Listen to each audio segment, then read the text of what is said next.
गुरु बदार को समझ देता हूँ, वो आए और ये मुकालमाती ड्रामा को पेश करें। चलो भाई आगे बस उधर बनाओ उधर चलो चलो उन लोग को बनाओ सही तरीके से जूम करो ऐसा करना कि यार जूम वाली चीज कौन समझ किसकी है हाँ हाँ किसकी है रे चेयर बनना है अस्सलाम वालेकुम। अरे आग लगा हाँ बेटी का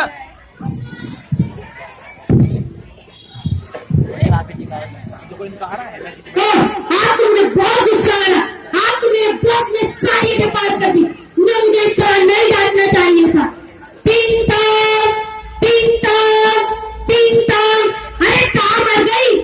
टिंग टॉक टिंग टॉक टिंग टॉक।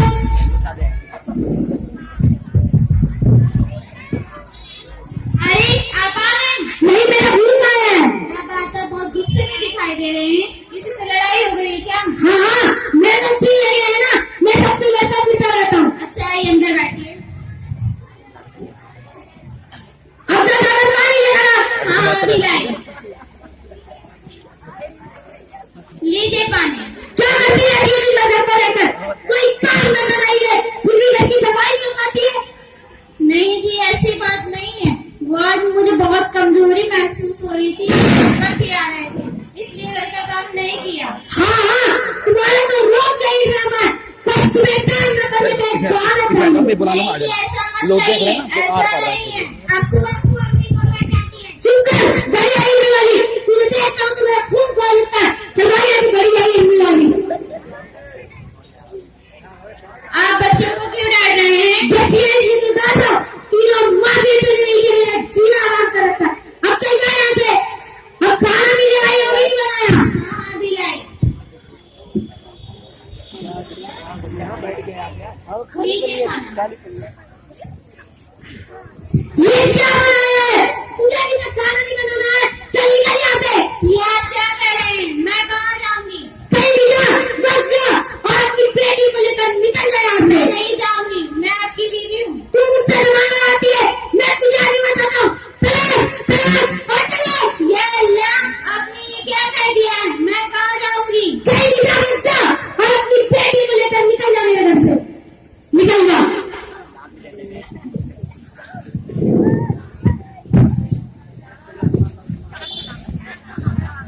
अरे अरे बहन क्या हुआ, तुम क्यों रो रही हो? मेरे शौहर ने मुझे 3 तलाक दे दिया है और घर से बाहर निकाल दिया है। अल्लाह अब तुम्हारा क्या होगा? क्यों तुम ऐसा क्यों बोल रही हो? क्योंकि ऐसा ही होता है, इनका तलाक हो गया है और इन्हें अपनी जिंदगी अकेले ही बसर करनी है। नहीं अभी तलाक पूरा नहीं हुआ, ऐसे तलाक नहीं होता। तलाक ऐसे ही होता है। नहीं ऐसा नहीं होता। चलो मैं तुम्हें एक जानकार मौलिमा के पास ले जाती हूँ, वो तुम्हें अच्छे से समझाएंगी। ठीक है चलिए।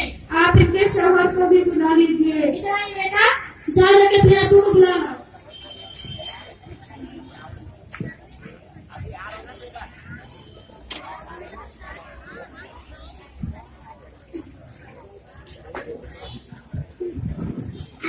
अब्बू आपको बुलाने वाले हैं कि बुला? अब क्या हुआ? चलो। अस्सलाम वालेकुम रहमतुल्लाहि व बरकातहू। वालेकुम सलाम व रहमतुल्लाहि व बरकातहू। क्या बात है मेरी बहन? आपने अपनी बीवी को जो 3 तलाक दिया है वो शरीयत के खिलाफ है, इसलिए मैं आपको एक जानकार मौलिमा के पास ले जाती हूँ, आपको अच्छे से समझाएंगे। नहीं मुझे कहीं नहीं जाना, मैं कहीं नहीं जाऊंगा। आपको जाना चाहिए, ये दीनी मामला है। अच्छा ठीक है चलिए। अस्सलाम वालेकुम। वालेकुम अस्सलाम। वालेकुम वालेकुम अस्सलाम। अस्सलाम वालेकुम रहमतुल्लाहि व बरकातहू। वालेकुम अस्सलाम वालेकुम रहमतुल्लाहि व बरकातहू। वालेकुम अस्सलाम। कहिए आप लोगों का कैसे आना हुआ? हमें आपसे कुछ मालूमात हासिल करनी थी। किस सिलसिले में? तलाक के सिलसिले में। क्या एक मजलिस की 3 तलाक 3 मानी जाएगी या एक ही मानी जाएगी? नहीं नहीं ऐसा नहीं होता। देखिए आप मेरी बात सुनिए, एक मजलिस में दी गई 3 तलाक 3 ही मानी जाती है,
बहन जी आप कहती हैं कि एक मस्जिद में दी गई 3 तलाक एक ही मानी जाती है, लेकिन जरा आप मुझे ये बताइए, अगर कोई शख्स दूसरे शख्स को बंदूक से 3 गोली मार दे तो क्या गोली नहीं लगेगी? गोली लगेगी, लेकिन बहन जी गोली और तलाक में बहुत बड़ा फर्क है। फर्क? कैसा फर्क? कुछ भी फर्क नहीं है। मान लीजिए एक शौहर अपनी बीवी को 3 गोलियां मार देता है और दूसरा शौहर अपनी बीवी को जुबान से 3 तलाक देता है, तो आप मुझे ये बताइए कि क्या वो दोनों मर गई या उनमें से किसी एक की बीवी जिंदा है? अगर आप यही सवाल नर्सिंग क्लास के बच्चे से करते हैं तो यकीनन उसका भी जवाब यही होगा कि जिस औरत को गोली लगी है वो औरत मर जाएगी और जिस औरत को तलाक दी गई है वो औरत नहीं मरेगी। इसी तरह अगर कोई मुअज्जिन फजर के वक्त ही आकर पूरे वक्त की अज़ान दे दे और इमाम साहब आकर फजर के वक्त की 5 वक्त की नमाजें पढ़ा दे, तो आप मुझे ये बताइए कि क्या ये सारी नमाजें या ये सारी अज़ानें एक साथ कबूल हो जाएंगी? अब इस सवाल ये पैदा होता है कि इनमें से कितनी नमाज और कितनी अज़ानें कबूल होंगी, तो यकीनन आपका जवाब यही होगा कि सिर्फ एक वक्त की अज़ान और एक वक्त की नमाज ही कबूल होगी। तो इसी तरह अल्लाह ताला ने हमें तलाक देने का इख्तियार दिया है, लेकिन इस इख्तियार में भी कई उसूल क़वाइद हैं, पाबंदियां हैं, और वो पाबंदी है कि एक वक्त में इंसान के इख्तियार में सिर्फ एक ही तलाक होती है। अगर कोई इंसान 2 या 2 से ज्यादा तलाकें देता है तो वो इसके इख्तियार में नहीं है और कबूल इतनी होगी जितनी उसको इख्तियार में दी गई है। और हाँ, अपनी बीवी को तलाक देने में जल्दबाजी मत कीजिए, बल्कि शरीयत के उसूलों को अपनाइए। शरीयत का उसूल यह है कि अगर आपकी बीवी से कोई गलती होती है तो आप उन्हें समझाइए। अगर समझाने से उनके बात समझ ना आए तो आप उनका बिस्तर अलग कीजिए। अगर बिस्तर अलग करने से वो नहीं मानती तो आप उन्हें मारिए। अगर मारने से भी वो नहीं मान जाती तो आप उनके घर के कुछ लोगों को बुलाइए और अपने घर के कुछ लोगों को लीजिए और सुलह कीजिए। अगर सुलह करने से बात ना बने तब शरीयत ने आपको एक तलाक देने का इख्तियार दिया है। अब मुझे ऐसा लगता है कि आप लोगों को मेरी बातें सही से समझ आ गई हैं। हाँ मेरी बहन, आपकी बातों से मुझे यह एहसास हो गया है कि कुरान हदीस के एतबार से एक मजलिस में दी गई 3 तलाक एक ही होती है और अब मैं आइंदा इस अल्फाज को अपनी जुबान पर कभी नहीं लाऊंगा और मैं वुज़ू करता हूं और अपने सभी भाइयों को समझाऊंगा इंशाअल्लाह। बुराई के रास्ते से बचिए और उसी रास्ते को अपनाइए जो कुरान और हदीस के मुताबिक हो। अस्सलामु अलैकुम रहमतुल्लाहि व बरकातहू। वालेकुम सलाम रहमतुल्लाहि व बरकातहू। जो लोग अपनी बीवियों को जल्दी जल्दी तलाकें देते हैं, हम उनके लिए एक शेर कहना